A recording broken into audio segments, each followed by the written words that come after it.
I was at a minister's conference when I heard this former sergeant of the Marines mention that there are 9 laws of warfare.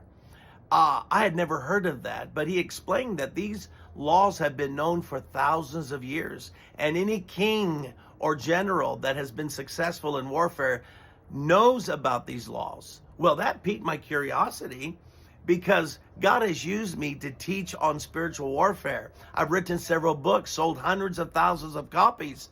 So I got interested in knowing about these laws of warfare because I knew I was going to be able to apply them spiritually. And you all understand the Bible does liken our conflict with Satan as a spiritual war. Ephesians chapter 6 mentions that, where you're supposed to put on the full armor of God, for our struggle is not against flesh and blood, but against spiritual forces of evil. So we understand that. We are in a spiritual conflict. So I had to do some research to find out what are these 9 laws of spiritual warfare. So I'm going to do a little series here on social media explaining the 9 laws of warfare and how we can apply them in our spiritual battle with Satan.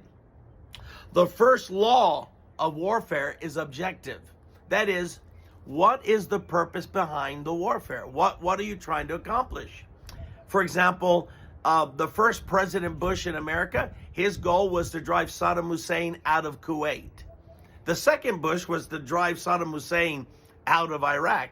In other words, they had to state what their goal was. If you don't have a stated objective, then how do you know you won? So we have to ask ourselves, as Christians, what is the objective of spiritual warfare? And can I tell you, it's real simple. The objective is to get people saved. That's it. The objective is not to get people healed. It's not to get people prosperous. It's not to restore marriages. Those are byproducts of the objective. Because in the end, my brothers and sisters, if we don't realize that we are in warfare for one reason, to capture people's souls. Even Jesus told Paul, I've called you to turn people from darkness to light, from the power of Satan to the power of God, so that they can receive a place among those who are sanctified in him. Even Jesus says, this battle, Paul, is to capture the hearts of people so that they would get saved. So whatever a church is doing, it has to recognize that even if you have a healing ministry, or if you have a bake sale, or if you have, we're going to be having an Easter egg hunt. Can I tell you, in my mind, the Easter egg hunt is to get people on the church grounds to introduce themselves and to invite them to church. Because I know this is all what it's about. It's to get people saved. If we're not going to get people saved, then all the hoopla about casting out demons means nothing. It's all with the intent of getting people saved. And we cannot lose sight of our objective as Christians is ultimately, whatever we do, we're wanting to lead people to Christ. And if we don't do this, we miss the objective of spiritual warfare. So the second law of spiritual warfare is the means to accomplish the goal. That is, how are we going to do it? So when an army goes out against another, what are they going to do? Are they going to use planes? Are they going to use tanks? Are they going to use ground forces? What's the purpose behind?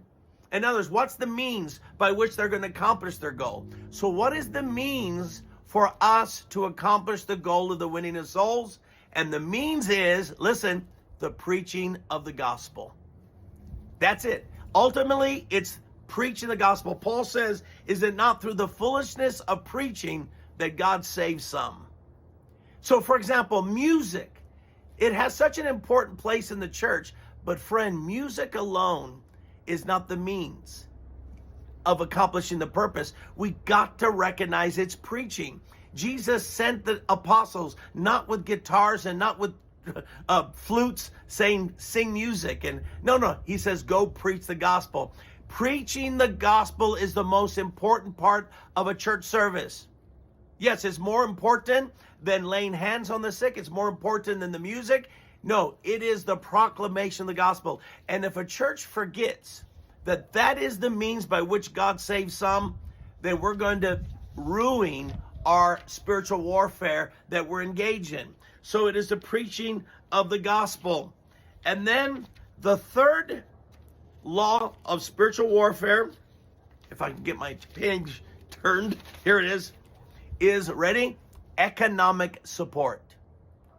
In other words, if you don't have the money to do all of this, then what good is it?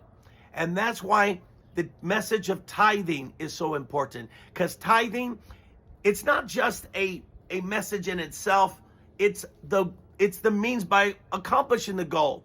And this is why the devil attacks the message of tithing, because he's trying to cripple the church financially and keep us from being able to accomplish all that God wants us to do. It's amazing what a church or a ministry can do if they had the money to reach more people.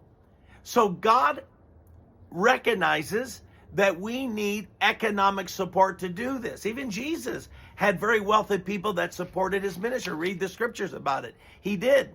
And so God has instituted the tithe for the local church to preach the gospel, and then offerings to on top of that. This is why prosperity is important. But prosperity in and of itself, it's not the means to the end. It's not the end. It's only the means to the end. That's what I wanted to say. It's not the end. Just because God prospers you, you don't look and say, I've reached the goal. I'm prosperous. I got a new car. I got a new house. I have arrived. No, you haven't arrived. You haven't arrived until you take your prosperity and you give it to the advancement of the gospel. So in the end, the means by which God causes us to preach is finances, but that God wants us to prosper. That's why the prosperity message has been so important. But too many people have turned the prosperity message into the goal of the Christian life. It's not the goal. It's only the means to the goal to reach people for Jesus Christ. Those are the first 3 laws of warfare. In my next video, I'll talk about the next 3.